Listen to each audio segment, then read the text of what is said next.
Why is that? My name is Jared Wilson, and from a man's perspective, I'm happy to share my journey with the hopes of changing these statistics for the better, while uncovering the challenges and opportunities with all relationships. It doesn't matter if you're single, in a relationship, it's complicated, you're engaged, married, or divorced. Let's talk about it. Welcome to The Walk. Welcome back to The Walk, episode 8. Ocho, we're moving right along here. We're talking about relationship roles and marriage expectations. So we just finished an intimate conversation about sex and affection. See what I did there? And now we're going to move right along. Now that you guys have had a lot of opportunities to discuss financial management, conversations and communication, sex and affection, which can offer sometimes challenges, now we're going to just talk about what are those next steps look like. You know, for Kara and I, we were long distance the majority of our relationship, and it wasn't until we got engaged that we finally decided to move into the same location. You know, some people are doing the same thing. Some people are already engaged and they already live together. Some people are married and they're still figuring it out. But the purpose of this episode is to really start to identify what are those expectations in the relationship. You know, when you live on your own, you have to do everything by yourself and everything's up to you. Now that you're living with someone, you guys can coordinate, you can work together and play to each other's strengths to make sure that the household runs smoothly. But if you don't have that conversation, how do you know what expectations are? Or do you wait till something happens once again to then get in an argument and talk about it later? So let's talk about it up front. So the purpose of relationship roles is to make sure that we agree on how to share decision-making and responsibilities. Very important, because at this point, I'm not just speaking for myself when certain things occur. I am speaking on behalf of myself and Kiera and vice versa. So I want to make sure that when certain questions are asked, that I run it by with her first, because we at all times need to make sure that we are we are in unison, we are in sync with each other. So we're going to hop into our first activity, which is about sharing roles. So what you guys are going to do is actually take the piece of paper that I'm pulling up, and you're going to actually do this one individually, and then we're going to come back to talk about it as a group. So on one side of the paper, what you see is things that you plan on doing, or things that you currently do and or plan on doing for the household once you live together.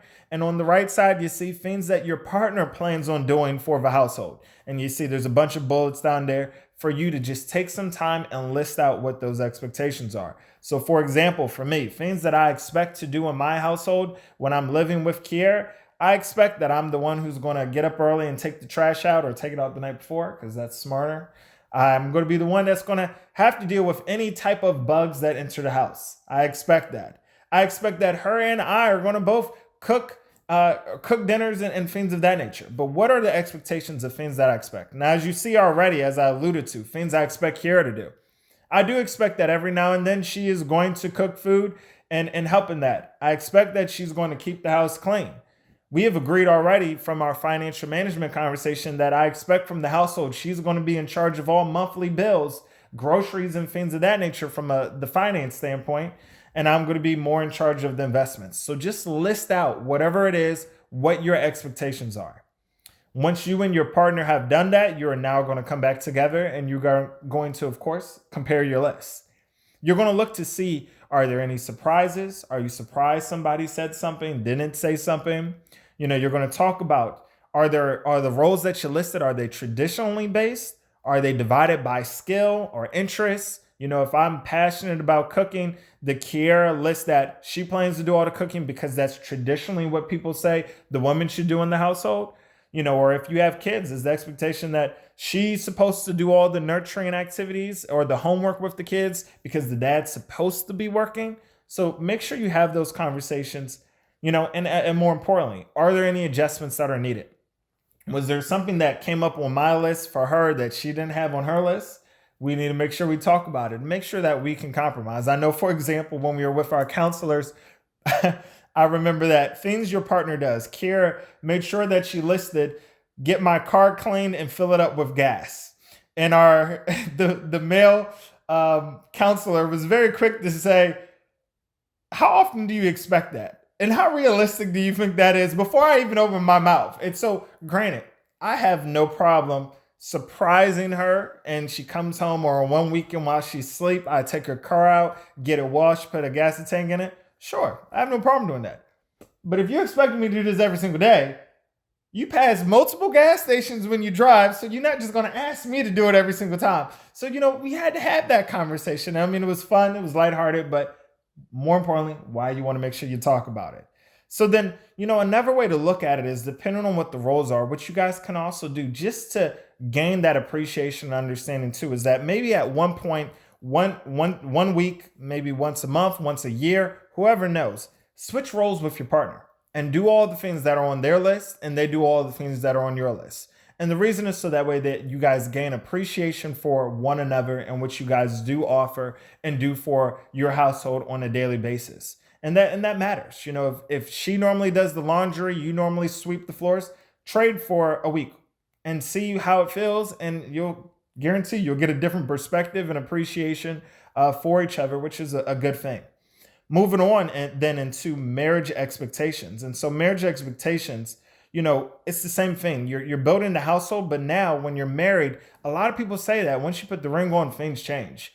And so you want to make sure you're having those conversations. Now, one of the biggest takeaways that I can share that I thought made a huge difference in our relationship going forward, and we'll make sure it's listed right here on the bottom, is that when you're having conversations, whether it's difficult, positive, you get into those back and forth, everyone talks about throwing shade or smart comments.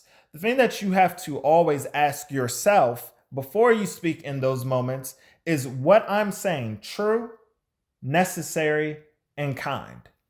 If it's not all of those three things, then do you really need it to be said? And so I know there's multiple times where I'm constantly reminding myself we may get a little bit back and forth. And before I'm about to open my mouth with that smart comment, I said, and what is what I'm about to say true? Is it necessary that I say it? Is it kind? Is it going to add value to this conversation? If the answer is no, keep your mouth shut. Use discipline and keep your mouth shut, because it's not going to benefit the conversation. So why say it? Just because you're frustrated. That's something you need to deal with. Not necessarily add it to the conversation, which just makes it worse. So keep that in mind. True, necessary, and kind. So what we're going to talk about is a couple discussion next. So nothing individual. You guys are going to do this in a group format. And there's a list of 10 questions that you have here, or 10 statements, I should say. And what's going to be listed on these 10 statements, essentially, you're going to just agree if you agree with this statement or if you disagree with this statement.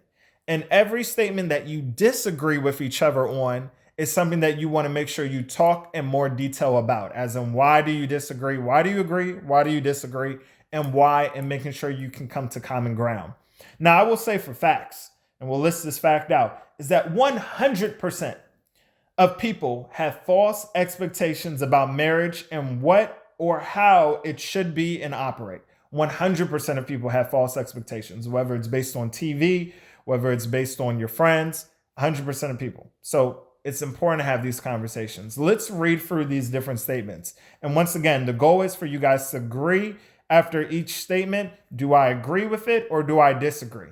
Any statement that one of you agrees and the other disagrees, make sure you talk more in depth with. If you both agree or disagree in unison, it means you guys are on the same page with it. Number 1, my partner will meet all my needs for companionship. Number 2, we should live happily ever after with no major problems. Number 3, keeping secrets about my past or present is acceptable if it would only cause pain for my partner. So keeping a secret is okay if I know it's going to only hurt my partner. Number 4, less romance means we have less love for each other. Number 5, I believe I know everything there is to know about my partner. Number 6, time will resolve problems. Number 7, my partner's interest in sex will be the same as mine. Number 8, we will do things just like my family did. Number 9, nothing could cause us to question our love for one another. And number 10, love is all you need for a great marriage. So these are 10 statements. I tried to just read them and be very objective without bringing in my opinion. Now, granted, if there's something from this statement that you disagree or you and your partner, feel free to put it in the comments box. I'll make sure on a separate meeting or a separate video, I address certain comments and questions that you guys have, because it's always a good conversation to hear from other people's perspective as well. But, have that conversation, because it's only, once again, going to better your relationship, make you more aware and intertwined with each other. So from episode 8, that is all for marriage expectations and relationship roles. We're going to go into episode 9. We're almost at the finish, y'all. And that's talking about children and parenting, because the reality is kids come up, and the majority of the time, I hate to say it, they were not planned. So make sure you have that discussion on the front end. Until next time, this is The Walk. I'm Jared Wilson. Peace.